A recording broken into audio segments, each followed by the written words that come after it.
Le rocher de Carla paraît bien nu aujourd'hui à côté de ce qu'il était au XVIe siècle, comme sur cette reconstitution. L'immense château qui dominait la région appartenait à la reine Margot. Il sera démantelé par Henri IV. Quelques années plus tard, tout le comté devient monégasque et aujourd'hui encore, les princes de Monaco ont le titre de comte de Carladèze, mais seul l'un d'entre eux est venu sur place. Ils sont venus une seule fois, ils sont venus à Vic. Louis Ier, qui était le premier comte de Carladès, est venu saluer son comté, en prendre possession. Donc effectivement, une seule fois dans l'histoire, ils sont venus ici. Mais les liens étaient quand même réels. Ils ont envoyé à plusieurs reprises leurs intendants, c'est en réalité ceux qui s'occupaient de leurs affaires.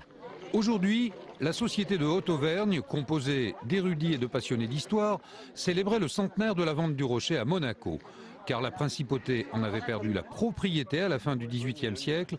Et en 1911, cette société rachète le rocher pour empêcher la création d'une carrière.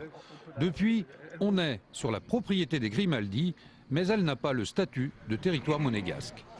Il appartient tout à fait aux Grimaldi. Certains croient qu'on n'est pas en France, qu'on est comme sur le rocher de Monaco. Il y a une sorte de mimétisme. On se dit qu'on a quasiment la Riviera à 2 pas. En fait, il appartient aux Grimaldi, mais on est bien en territoire français. C'est une parcelle comme une autre. Il a simplement été vendu par la Société de la Haute-Auvergne aux Grimaldi il y aura bientôt 100 ans, sans doute dans l'espoir de garantir la préservation de ce rocher.